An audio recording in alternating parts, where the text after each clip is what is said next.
Alors, bonjour, Monsieur le Président, Mesdames et Messieurs les administrateurs. Nous sommes Yuri Yasovitch, conseiller au KYC. Nous vous remercions de nous avoir confié ce mandat essentiel. Je suis Mimi, accompagnée de mes collègues Youssef, Norbenz, Cyriel, Anis et Marzouk, que nous allons vous présenter prochainement notre rapport. Alors, comme ordre du jour pour aujourd'hui, nous allons vous présenter notre rapport final. Nous commencerons par un diagnostic de la situation financière de TSI en mettant l'accent sur les défis financiers et stratégiques. Ensuite, nous allons analyser en profondeur les 4 options stratégiques qui nous ont été proposées ainsi que les autres questions d'exploitation. Enfin, nous vous présenterons nos recommandations concrètes, notre plan de mise en œuvre et l'impact attendu sur les performances financières de TSI. Avant d'entrer dans le détail, voici l'essentiel de nos recommandations. Nous proposons de combiner 2 options stratégiques pour maximiser la création de valeur.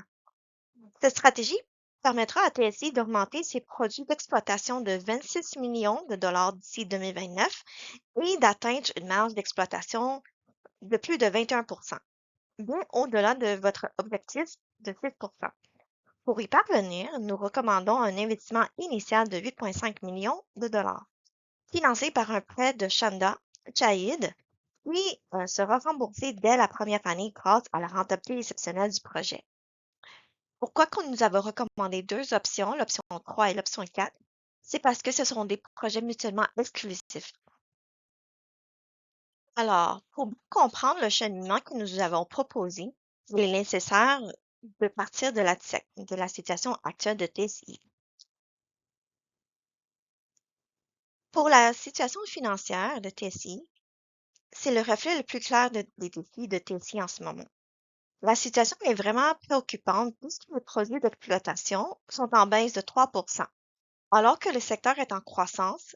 La marge brute s'est effondrée, passant de 38 à 31 en 2 ans. Cette détérioration s'explique par 2 phénomènes: la perte de clients au Québec et le produit de l'usine de MIT, qui n'est plus à la fine pointe technologique, ce qui a entraîné le départ de clients vers des concurrents qui sont plus innovants. Commençons par analyser la liquidité avec l'analyse des ratios de la trésorerie et la solvabilité. Comme vous pouvez voir, cette situation elle a un impact direct sur votre trésorerie, qui est passé de 1,3 million à 150 000 dollars en un an. Cette érosion menace votre capacité à financer les investissements nécessaires. De plus, tu as un remboursement annuel d'un emprunt obligataire de 3,2 millions par année de dollars pour l'emprunt à terme, qui est combiné avec des investissements obligatoires pour 2026, qui exerce une pression considérable sur vos liquidités. Le défi y est clair, comme vous pouvez voir ici, votre capacité d'investissement est restreinte. La baisse pratique des liquidités empêche tout autofinancement des projets majeurs. Votre engagement en 2026 est impératif. Ici, doit faire face à des investissements de maintien obligatoires sans réserve suffisante et au niveau stratégique, il est urgent d'adopter des projets qui génèrent rapidement des flux de trésorerie positifs. Au-delà des chiffres, un constat s'impose. Alors, allons regarder sur l'alignement stratégique et les facteurs clés de succès pour PSI. Il y a un décalage stratégique vraiment clair. On voit ici que la mission et les visions sont dépassées, ignorant l'acquisition de MIT et les fibres synthétiques. Donc, il faudrait mettre à jour l'énoncé de mission et vision qui n'a pas été mis à jour depuis 2014. En plus de ça, il y a un conflit entre les actionnaires. Comme vous voyez, il y a une divergence clé qui paralyse les prises de décision stratégiques rapides. Par exemple, on a Hugo et Doris que vous êtes beaucoup plus d'un positionnement en statu quo, alors que euh, Anita, Philippe et Henri, vous voulez vers quelque chose de beaucoup plus automatisé, beaucoup plus innovant. De plus, le positionnement de Tessie est vraiment coincé dans la production traditionnelle et les nouveaux besoins du marché. Donc, il faudrait voir comment vous allez pouvoir vous diversifier pour avoir du succès dans vos projets dans les années à venir. Si on regarde au niveau des facteurs clés de succès, c'est très clair. Il faut vraiment investir dans les recherches et développement qui est indispensable pour créer de la valeur technologique. Il faut aussi aller de plus en plus vers l'automatisation qui va permettre de réduire les coûts de production unitaire, beaucoup uniformiser la production. De plus, les textiles sont de plus en plus techniques, donc il faut faire une transition prioritaire vers les segments à forte marge. Qu'est-ce qu'on peut contraster pour TSI, c'est que TSI accuse un retard critique sur ces trois leviers du secteur. Continuons avec le synthèse diagnostique de FFOM, force, faiblesse, opportunité et menace. En résumé, votre diagnostic révèle que l'entreprise avait des atouts solides. En commençant par les forces, vous avez la solide réputation historique au Québec. Vous avez une très bonne relation durable qui est établie entre vous et vos clients. Vous avez un savoir-faire technique et des équipes de production impeccables. Mais au niveau des faiblesses, vous êtes très fragilisé par un retard technologique, une concentration de clientèle qui est beaucoup plus excessive dans le vêtement. Il y a aussi une tension et un blocage au niveau de la gouvernance, ce qui vous empêche vraiment d'avoir un positionnement concurrentiel face à vos concurrents.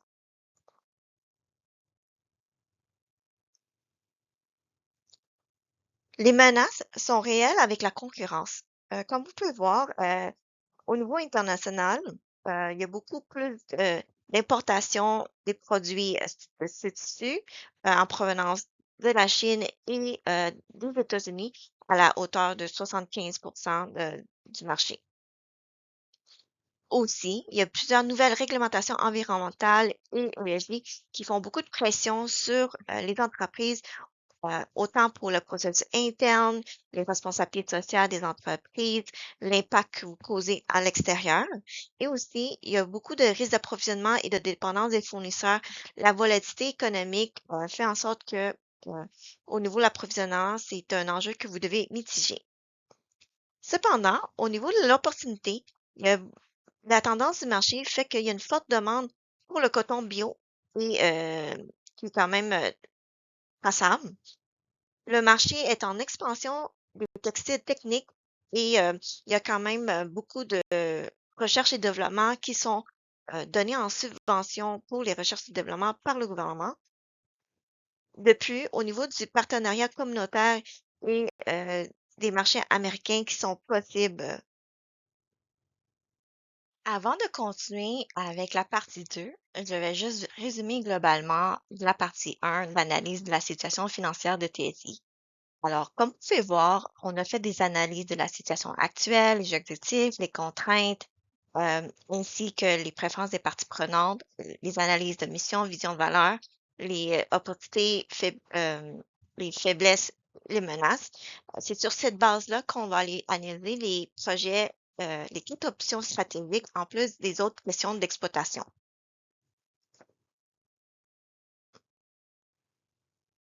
Alors, commençons maintenant avec la partie 2. Pour évaluer les quatre options stratégiques, nous avons défini les 6 critères de pondération. En commençant par la rentabilité financière, on a donné une pondération de 25% et donc l'objectif visé, c'est vraiment de maximiser la vanne, un tri qui est supérieur à 16% et atteindre une marge bénéficiaire plus que 6%. Pour l'innovation et les facteurs de clé de succès, on a mis 20%. Il faut que ce soit un alignement stratégique avec les recherches-développement, l'automatisation et le textile technique. Alignement stratégique, c'est adéquation avec la vision révisée et élimination des conflits. Au niveau de la faisabilité financière, on recherche un maintien de la trésorerie minimale de 500 000 annuels et le coût en capital. Le cinquième facteur, c'est les risques opérationnels, la maîtrise de dépendance des fournisseurs et complexité juridique. À la fin, on va comptabiliser avec les enjeux ESG et les facteurs humains. Donc, l'objectif visé, c'est vraiment le maintien d'emplois éco-responsables et authenticité sociale. Commençons maintenant avec l'option 1, qui est le coton recyclé, un partenariat avec ECL et TVI. Au niveau quantitatif, la vanne, on a utilisé la vanne comme outil d'analyse de rentabilité. La vanne a été positive à 1,9 million. Le tri nous a donné 36%, qui est supérieur au taux de rendement requis de 16%. Le point fort de ce projet-là, c'est que le projet, ça bénéficie d'un marché qui est en croissance, qui va tendre beaucoup plus vers les valeurs écologiques. Cependant, comme inconvénient, euh, on a beaucoup de facteurs qualitatifs négatifs. Donc, elle ne permet pas d'atteindre les objectifs stratégiques de croissance de produits d'exploitation, minimalement de marge bénéficiaire de 6%, comme le veut le conseil d'administration. Surtout, elle implique le licenciement de 10 employés, ce qui est contraire aux valeurs fondamentales euh, préconisées par Hugo et Doris. Ça crée aussi une dépendance envers les fournisseurs qui sont euh, uniques dans le sens que PSI est très dépendante des fournisseurs de coton. De plus, ECL est un agent d'approvisionnement qui va à l'encontre euh, de la mission de collaboration directe avec les clients. Euh, donc, nous ne recommandons pas cette option. Pour l'EFC, ici, quand vous faites une analyse des options stratégiques, l'option 1, au niveau quantitatif, vous allez faire ça en moins de 5 minutes et 5 à 10 minutes. Et au niveau qualitatif, vous ne recommandez pas tout de suite. Vous en tenez compte, les pour et les contre, et vous pouvez quand même écrire une conclusion sommaire au global. Qu'est-ce que vous recommandez de, et vous allez reporter cette conclusion-là en une ligne pour une conclusion globale, la partie 3. Passons maintenant à l'option 2 qui consiste à fabriquer les produits en géotextile avec PSI. C'est le développement de la géotextile qui est très, très intéressant financièrement sur le papier.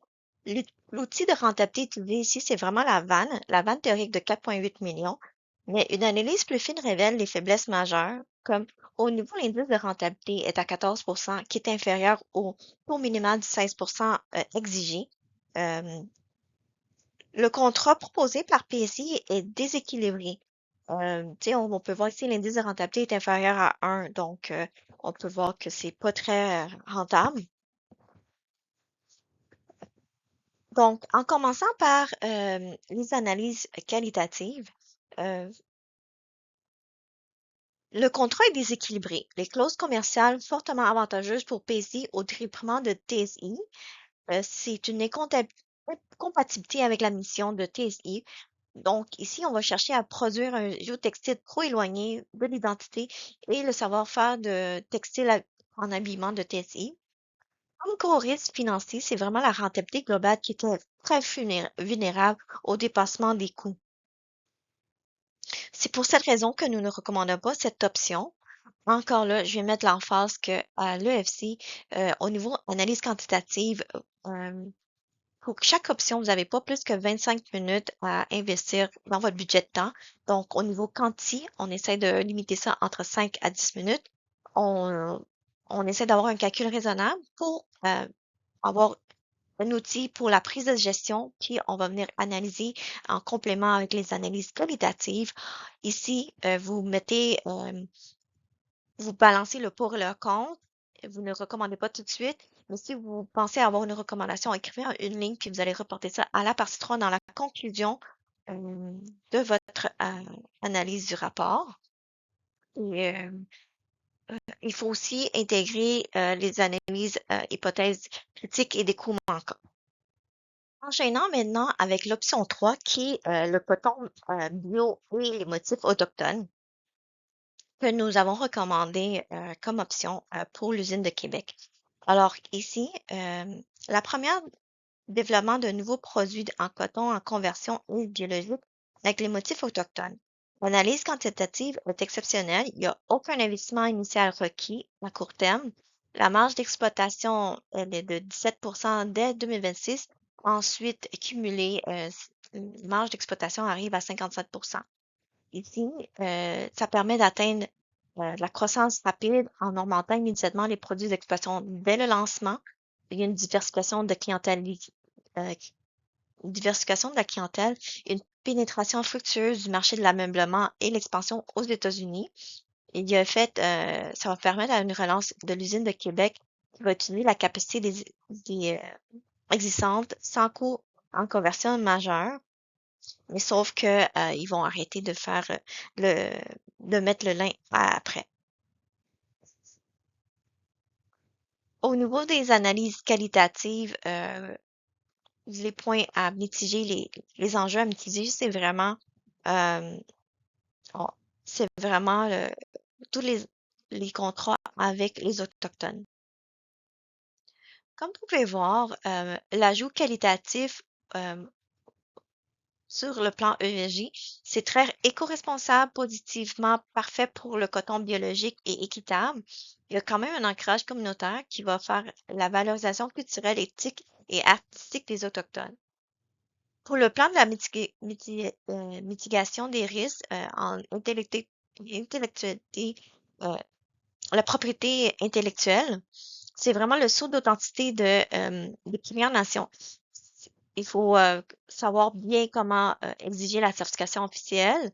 Pour chaque artiste partenaire avec le CATA, il faut faire une protection contractuelle, intégration des clauses juridiques en cas de litige de réputation ou d'authenticité.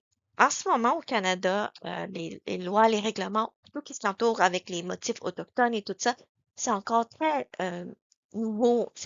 Les lois, les normes sont pas très bien réglementées comparées en Australie, en Nouvelle-Zélande et aux États-Unis. Enchaînons maintenant avec l'option 4 sur le projet d'ouvrir un centre de recherche à MIT. Alors, comme l'impact financier est phénoménal, l'outil de rentabilité qu'on utilise, c'est encore la vanne ici. Elle est de 17,5 millions de dollars, un tri qui est fou, là, 163% et un délai de récupération d'à peine d'1 an. La rentabilité est portée par la demande croissante pour les services de recherche-développement en fibres synthétiques et par des contrats de licence récurrentes d'au moins 610 000 par année. Qualitativement, ce projet est une révolution stratégique. Il transforme MIT au centre d'excellence, renforce votre capacité d'innovation, un facteur clé de succès de l'industrie qui diversifie votre clientèle en dehors du secteur de vêtements. Mais il présente aussi des défis majeurs. Il est incompatible à la vision actuelle, car il implique d'abandonner les clients actuels. Il entraîne aussi que des licenciements. Pour atténuer ces inconvénients, nous vous recommandons un plan de communication transparente pour minimiser l'impact réputationnel, un processus de licenciement structuré et juste, et surtout une négociation du contrat de financement avec Chanda. Pour éviter les risques de dilution et de conflit d'intérêts, par ailleurs, nous avons revisé la mission, vision de TSI pour intégrer la recherche et le développement, les fibres synthétiques et la responsabilité sociale afin que la stratégie de l'entreprise soit alignée avec votre identité. Donc, grâce à ces mitigations, nous sommes convaincus que l'option 4 est non seulement viable, mais essentielle pour le futur de TC. Pourquoi? Parce que l'option 4 était meilleure que l'autre option de partenariat avec euh, l'option 2. Donc, l'option 4 était meilleure que l'option 2. Alors maintenant, on va passer pour la prochaine étape qui est la partie 3, tout ce qui concerne la mise en œuvre, la conclusion globale, les options retenues. Donc, conclusion globale sur les synthèses stratégiques du mandat, les projets qu'on avait analysés. Donc, en combinaison de synergie, la recherche et développement de pointe et des textiles durables, nous avons choisi l'option 3 pour le Québec et l'option 4 pour MIT.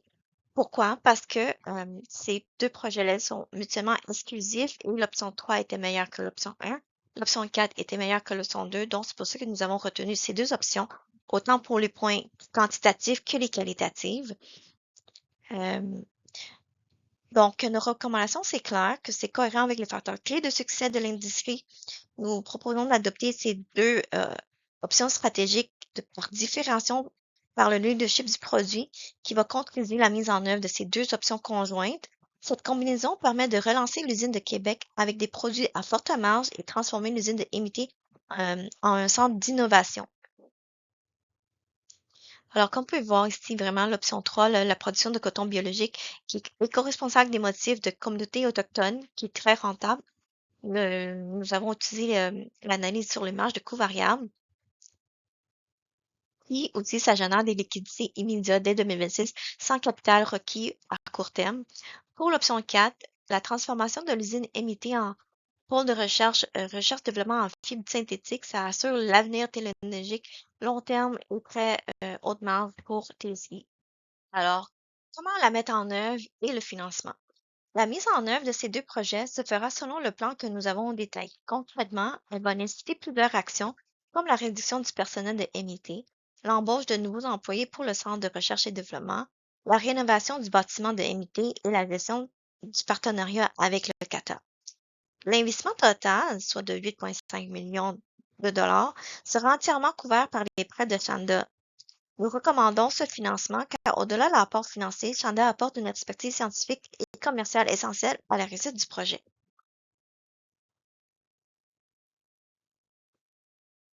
Alors, point de vue de l'impact stratégique et l'atteinte des objectifs, en quoi ces projets-là peut aider à atteindre l'objectif stratégique de l'entreprise. Donc, l'impact de ces deux recommandations sur les objectifs stratégiques de TCI est très positif. Les produits d'exploitation vont augmenter de 26 millions de dollars d'ici 2029. La marge d'exploitation va atteindre 21,87 bien au-delà de la cible de 6 initialement. La société se dotera d'un nouveau produit coton bio et d'un nouveau service de recherche et développement. Elle va ajouter des segments de clientèle en dehors du vêtement autochtone commercial. Enfin, les contraintes de liquidité seront respectées avec un solde de trésorerie supérieur à 500 000 dollars. En un mot, TSI se retrouvera dans une position très compétitive, va avoir une meilleure rentabilité et de résilience, tout en s'engageant dans des démarches éthiques et responsables. La priorisation et l'impact, ce que vous gagnez. Pour établir l'ordre de priorité, nous sommes basés sur un principe simple, le rendement et l'urgence. Normalement, nous avons priorisé l'option 4. Pourquoi? Parce qu'elle est plus payante et la plus urgente. Elle affiche une vanne la plus élevée de 17,5 millions avec un trait obsessionnel de 163%, avec un délai de récupération d'1 an, mais surtout, elle est vitale pour MIT, qui perd rapidement ses clients. Le temps nous est compté. Attendre, c'est laisser votre compétitivité s'éroder davantage et perdre l'élan nécessaire à la transformation. Deuxièmement, nous recommandons de prioriser l'option 3. C'est le projet le plus payant dans les médias. Il ne nécessite aucun investissement à court terme initial. Il a des marges d'exploitation plus élevées de 57%. Les bouffées d'oxygène financières, donc TSI en a vraiment besoin. De plus, il s'aligne parfaitement avec vos valeurs et ouvre la porte à un nouveau marché américain et autochtone à fort potentiel. Troisièmement, c'est ce que nous avons écarté comme les options 1 et 2, parce que l'option 1, le coton recyclé, est rentable, mais elle expose à un risque. Elle ne répond pas aux objectifs de croissance nécessaires de licenciement et crée des dépendances dangereuses. L'option 2, au niveau des géotoxides PSI, est un investissement trop risqué et mal négocié. Sa rentabilité est fragile, le contrat vous désavantage et le projet est incompatible avec votre mission. Donc, ici, on est allé avec une priorisation qui garantit la pérennité. Alors, une priorisation qui garantit la pérennité. En conclusion, cette priorisation n'est pas un simple classement. C'est une séquence logique qui assure la viabilité de votre entreprise. L'option 3 fournit des liquidités et la stabilité nécessaire. L'option 4 utilise des ressources pour en créer l'avenir. En mettant en œuvre ces recommandations, vous atteindrez vos objectifs financiers, soit une marge de plus de 22 comparé à 6 et un chiffre d'affaires de 26 millions. Mais vous ferez bien plus que cela.